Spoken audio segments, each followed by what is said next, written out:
अध्यात्म विज्ञान कोई धर्म या संप्रदाय नहीं है, ये स्पिरिचुअल साइंस है जो कुदरत के कानून पर आधारित है। ये विज्ञान पूरे ब्रह्मांड के सभी रहस्यों को उजागर करता है और जीवन के सभी पहलुओं को समझने के लिए एक नई दृष्टि देता है। इसी को आर्ट ऑफ विजन कहते हैं, दुनिया को देखने की एक नई दृष्टि, जो अध्यात्म विज्ञानी परम पूज्य स्वामी श्री कमलेशानंद जी के निर्देशन में सनातन सत्य का अनुसंधान कर हमारे जीवन को प्रकाशित करे। जय सच्चिदानंद। પણ એટલે જળમાં પણ પાછા જુદા જુદા જળ તત્વ કે એક જ જળ તત્વ? એક્ઝામ્પલ તમે શું પૂછો છો? જળ તત્વ જુદા જુદા એટલે શું? એટલે હાથ પગ અંદર એ બધી જળ તત્વની અવસ્થા, એ બધી અવસ્થા. આ જળ તત્વની અવસ્થા, મકાન બી જળ તત્વની અવસ્થા, આ સ્ટેન્ડ બી જળ તત્વની અવસ્થા, આ જળ તત્વની અવસ્થા, કાર પણ જળ તત્વ. તત્વ કોમન, અવસ્થા બધી જુદી જુદી. ટાઇટલ એનું એક તત્વ તરીકે જળ તત્વ. ખ્યાલ આવી ગયો? અવસ્થા અલગ અલગ. એટલે એ અનંતા અનંત પરમાણુઓનું બનેલું છે. ના, અવસ્થા અવસ્થા તત્વ એક. તત્વ તો એક જ. અનંતા અવિનાશી તત્વથી અવસ્થા બને. એ અવસ્થાની બિગિનિંગ અને એન્ડ હોય. Elements permanent. એટલે જળ તત્વ ઇક્વલ ટુ પૂતગલ? ના, પૂતગલ નાખી એ સમજાય પછી. બધા પૂતગલ માને છે પણ રોંગ છે. પણ તમે મને પૂછજો ખરા, મારું આ ડિસ્ક્રિપ્શન પતી જાય ને પછી સેકન્ડ પૂછજો. અત્યારે પછી ટ્રેક બદલાઈ જશે એટલા માટે. એટલે આ 6 તત્વનું એક નામ કુદરત. હું જયારે કુદરત શબ્દ બોલું છું ત્યારે સમજો હું 6 તત્વની વાત કરું છું. 6 તત્વથી દુનિયા બની છે ને 6 તત્વથી શરીર બન્યું છે. ક્લિયર? આગળ બીજું આવે કુદરત, પછી કુદરતનો કાનૂન. અહીંયા બધી વાત સનાતન સત્યની હશે, અથવા યુનિવર્સલ ટ્રુથની હશે, અથવા લો ઓફ નેચરની હશે. અહીંયા કોઈ વાત સામાજિક અને ધાર્મિક નહીં હોય.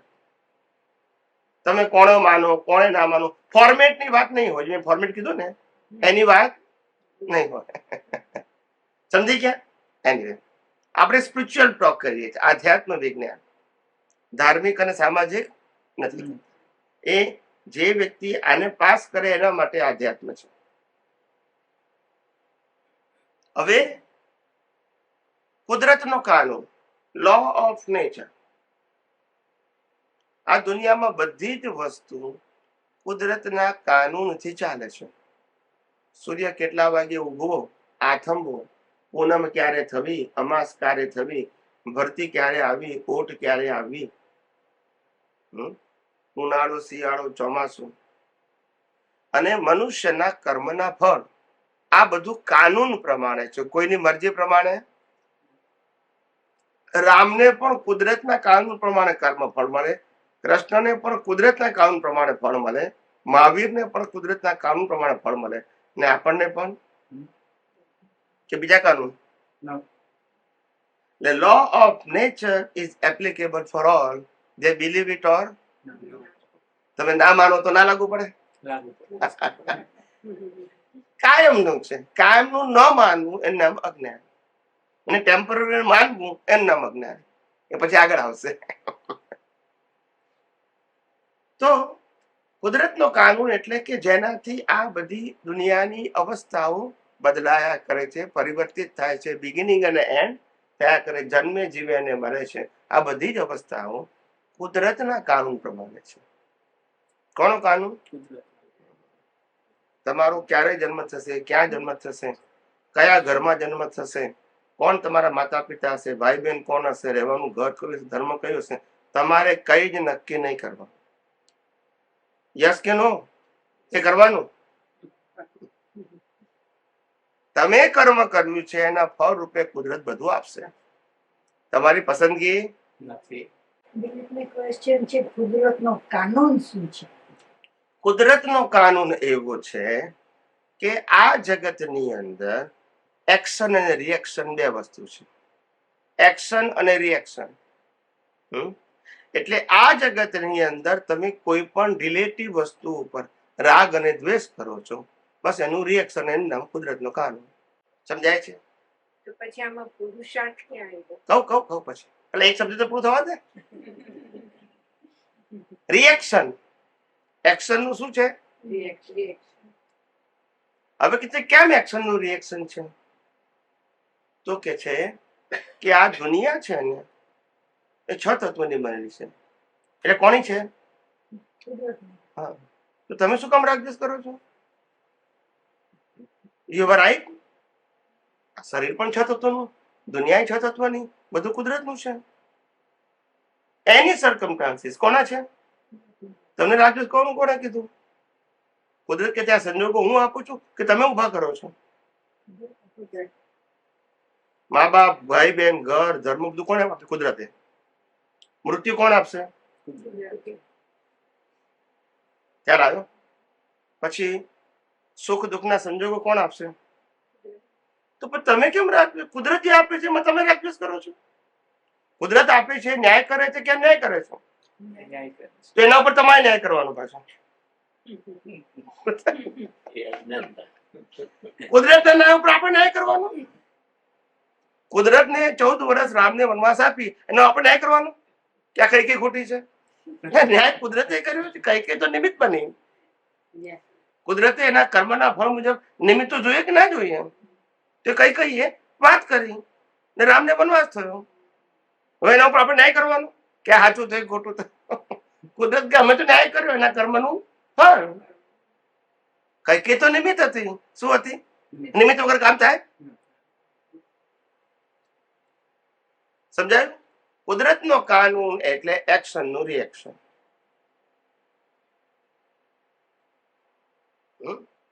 એ મનુષ્યો માટે, જીવો માટે તે સિવાયની કુદરત છે એ નિયમથી ચાલે છે. કેવી ચાલે છે? એમાં કોઝ ઇફેક્ટ નથી. આ કોઝ ઇફેક્ટમાં એક્શન રિએક્શન આવે. આ જે કુદરત છે મનુષ્ય સિવાયની કુદરત, સૂર્ય, ચંદ્ર, તારા, ગ્રહો, એ નિયમથી ચાલે છે. આટલા નેચરલ નેચર. આટલા વાગે સૂર્ય ઉગે, આટલા વાગે આત્મે, બધું ફિક્સ. આ જ દિવસે પૂનમ થાય, આ જ દિવસે અમાસ થાય, આ જ દિવસે ભરતી આવે દરિયામાં, આ જ દિવસે ઓટ આવે, ફિક્સ. એને કુદરતનો નિયમ કહેવાય કે ગવર્મેન્ટનો નિયમ કહેવાય? આ ધરતીકંપ થાય કોનો નિયમ? ના વાવાઝોડું આવે અને સુનામી આવે અને આ જંગલોમાં ફાયર થાય, ફ્લડ આવે. સમજાય છે? આપણને લાગે અરે રે બચારા નિર્દોષ માણસો મરી ગયા.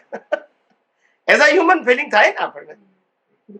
કુદરત કહે છે હું ક્યારે અન્યાય કરી શકું એમ નહીં, કારણ કે મારા માટે કોઈના માટે રાગદ્વેષ કરવાનો કોઈ પ્રશ્ન, પણ એના કર્મ એવા છે કે મારે નિમિત્ત બનવું પડે છે. જન્મમાં પણ હું નિમિત્ત બનું છું, જીવનમાં પણ હું નિમિત્ત બનું છું, અને મરણમાં પણ.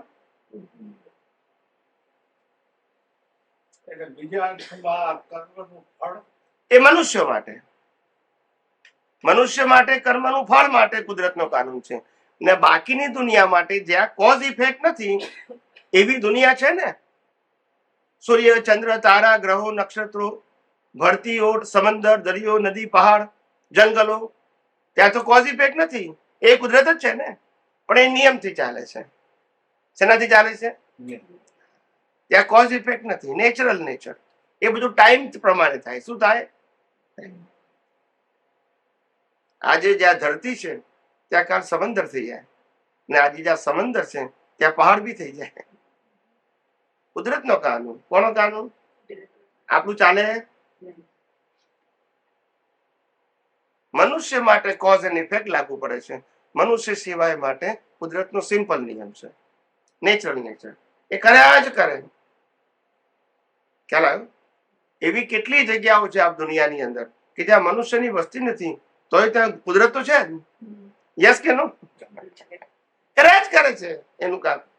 વનસ્પતિ ઉગે 8 મે, ઉગે 8 મે, વરસાદ પડે, ઠંડી પડે, ગરમી, બધું થાય. પણ એ કોઝ ઇફેક્ટ ના કહેવાય, એને નેચરલ નેચર કહેવાય. અને મનુષ્યને ફળ મળે છે એને અનનેચરલ નેચર કહેવાય. અનનેચરલ એટલે તમે કર્મ કર્યા છે એના ફળ રૂપે કુદરત આપે છે. કુદરત ડાયરેક્ટ એની મરજીથી આપતી. તમે કોઝ કરો તો ઇફેક્ટ આપે, એક્ઝામ આપો તો રિઝલ્ટ આપો. યસ કે નો? એટલે પહેલું કુદરત, બીજો કુદરતનો કાનૂન, અને ત્રીજું કુદરતી રચના. આ કુદરત અને કુદરતી કાનૂનથી બનતી અવસ્થાને કુદરતી રચના કહેવાય. કુદરત અને કુદરતી કાનૂનથી બનતી અવસ્થાઓને કુદરતી. અત્યારે આ દેખાય છે ને બધી રચના, બધી કુદરતની રચના છે. It is not created by the human. Human is only instrumental behavior. આપણે કે માણસે મકાન બનાવ્યું, માણસે પ્લેન બનાવ્યા, માણસે આમ કર્યું, ખ્યાલ આવ્યો? પણ નૈમિતિક સંજોગો બધા કુદરત આપે. સતયુગની અંદર સમર્થ પુરુષો હતા, મોટા મોટા જ્ઞાનીઓ હતા સતયુગમાં, પણ મોબાઈલ લેપટોપ નતા, બોલતા નથી. તો ત્યારે વધારે જ્ઞાની થઈ ગયા એટલે શું? કાલને આધાર, આ કાળમાં જરૂર છે, પેલે કાળમાં જરૂર હતી. યસ કે નો? અત્યારે અનુભવ મનાવે છે, સૂર્ય કુમાર નથી શક્તિ, જરૂર નથી. બીજી શક્તિઓ હતી, મંત્ર શક્તિ હતી. એ વખતે આની જરૂર નથી, ફિઝિકલ ઇન્સ્ટ્રુમેન્ટની જરૂર જ નથી. સમજાય તમને? એ બધું કોઝ ઇફેક્ટ કહેવાય. એટલે કુદરત અને કુદરતી કાનૂનથી બનેલી બધી અવસ્થાઓને કુદરતી રચના. એમાં મન વચન કાયા પણ કુદરત એટલે 6 તત્વથી બનેલા છે. મન વચન કાયા પણ કુદરતી કાનૂનથી ચાલે છે, અને મન વચન કાયાની અવસ્થાને પણ કુદરતી રચના કહેવામાં આવે છે. પિંડેશો બ્રહ્માંડ અને બ્રહ્માંડેશો બંને એક જ છે. આ 3 સમજાય આપણને, કુદરત, કુદરતી કાનૂન ને કુદરતી રચના. બરાબર છે? પણ હું શરીરની વાત કરું છું, ફિઝિકલ બોડી. આ શરીરની જે ઇન્ટરનલ સિસ્ટમ છે, ડિઝાઇન, જે અંદર વર્ક કરે છે બધું, જે ડોક્ટરો રિપેર કરે છે, એ ડિઝાઇન બધાની ઇન્ટરનલ સિસ્ટમની ડિઝાઇન બધાની સરખી છે કે જુદી જુદી? Why it is equal? Because of the man made or nature made? બોલો. એ ડિઝાઇન કોણે બનાવી? કે માણસ એટલે આ જ સિસ્ટમ હોય. યસ કે નો?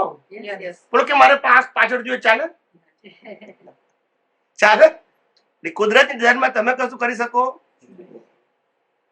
Design made by the nature. You have no choice. કોઈ તમારે 4 પગ જો થાય ના થાય. કુદરતની ડિઝાઇન ને બધાની સરખી હોય. હ્યુમન હોલ વર્લ્ડની વાત કરું છું. એટલે પેલી ડિઝાઇન કુદરતે બનાવી. બીજું ફિઝિકલ બોડી. આ શરીર 5 મહાભૂતોનું બન્યું છે, પૃથ્વી, જળ, વાયુ, અગ્નિ, આકાશ. યસ કે નો? એ કોના છે? બોલો. ડિઝાઇન કુદરતની, શરીર પણ. હવે આ શરીરને જીવતું રાખવા માટે, 80 થી 100 વર્ષ જીવતું રાખવા માટે, શરીરને જીવતું રાખવા માટે બોડીને શું જોઈએ? હવા, પાણી, ખોરાક. એ પણ કોણ આપે? બોલો. હવે હવા, પાણી, ખોરાક તો બોડીને આપ્યા, એને પચાવીને લોહી બનાવવું અને 24 અવર્સ બધા પાર્ટ્સને પહોંચાડવું, એ કોણ કરે? તો આ બોડીમાં તમે ક્યાં છો અને તમારો કંટ્રોલ ક્યાં છે? બોલતા નથી.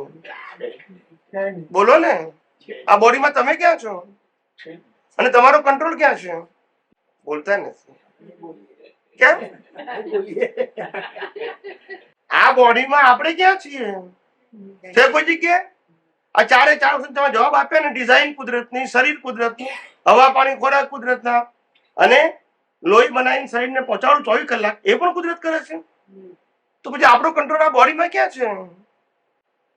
અને આપણે બોડીમાં કઈ જગ્યાએ છીએ? આખી બોડી કુદરતની છે કે આપણો થોડો ભાગ આપણો છે? વિચાર કરો. પહેલા વિચાર કરીને જવાબ આપો. કોઈ ભાગ આ શરીરનો આપણો છે? અચ્છા, કંટ્રોલ આપણો છે. એટલે ફિઝિકલ બોડીનો પ્રશ્ન પતી ગયો. આગળ વધીએ. હા બોલો. એક સવાલ.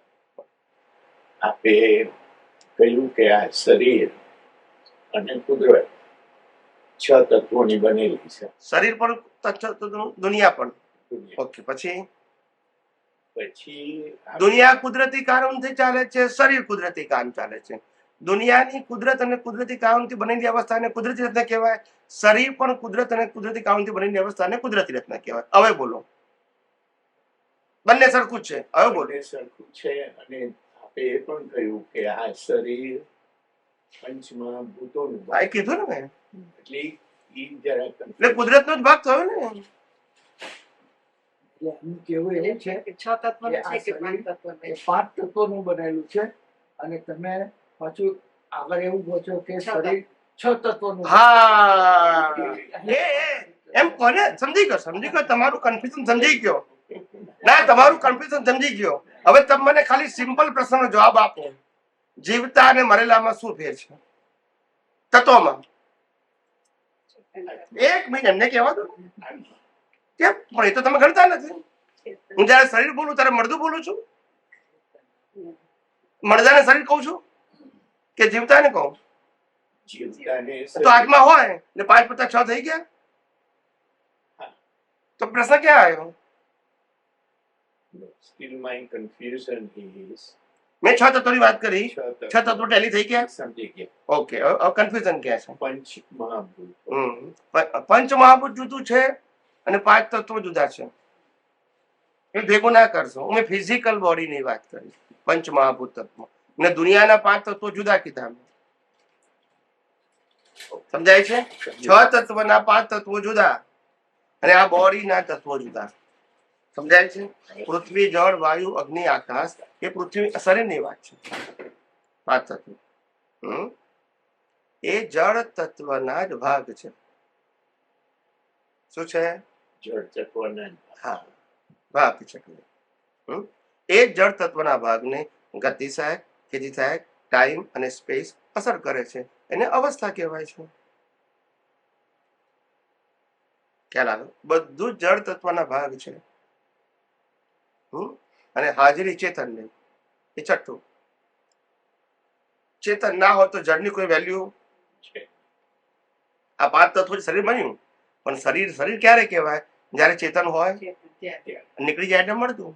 પછી એકલું જળ કહેવાય. પછી શરીર ના કહેવાય ને જળ જ કહેવાય. તો એટલે ત્યારે બાળીએ છે ને, જીવતાને બાળીએ આપણે? ના બાળીએ. એટલે શરીર ક્યારે કહીએ? જીવતું હોય ત્યારે. શરીર મળી જાય પછી કે આ તો મળતું છે ભાઈ, બાળો હવે. એટલે 5 તત્વો થઈ ગયા. આત્મા નીકળી ગયું એટલે. પણ 6 તત્વો હોય તો એને શરીર કહેવાય, બોડી કહેવાય. ખ્યાલ આવી ગયો? હવે આ 6 તત્વ જે છે એનાથી આખું આ તંત્ર ચાલે, બનેલું છે અને ચાલે છે.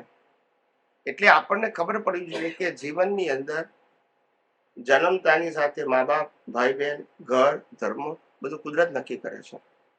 જીવનમાં સુખ દુઃખના સંજોગો કોણ નક્કી કરે છે? રામને વનવાસ જવું પડે મરજીથી? રામની સીતાઓ પડી ગયા મરજીથી? રામને રાવણ સાથે યુદ્ધ કર્યું મરજીથી? મહાભારત થયું મરજીથી? કર્મ સત્તા આગળ કોઈનું ચાલતું નથી. કર્મ સત્તાની ઉપર કુદરતનો કાનૂન છે. તમે જે કર્મ કર્યા છે એ પ્રમાણે કુદરત ફળ આપશે. એમાં આજે તમારી પાસે ચોઈસ, કારણ કે એક્ઝામ અને રિઝલ્ટ વચ્ચે 1 બર્થનું મિનિમમ અંતર છે. મિનિમમ. જે અવતારમાં એક્ઝામ આપો છો એ અવતારમાં એનું રિઝલ્ટ આવતું નથી, અને જે અવતારમાં રિઝલ્ટ ભોગવો છો એ અવતારમાં એક્ઝામ આપેલી નથી. હવે ટેલી કેમ નહીં કરશો? બોલતા નથી. ટેલી કેમ કરશો? કોઈ વ્યક્તિ ખિસ્સું કાપી ગયું તો આપણે કે મેં કશું કર્યું નથી, કોઈ કેમ કાપી? મેં કોઈ ખોટું કામ કર્યું નથી, તોય કેમ કાપી ગયું? પણ કુદરત કે છે આજનું ક્યાં ફળ છે?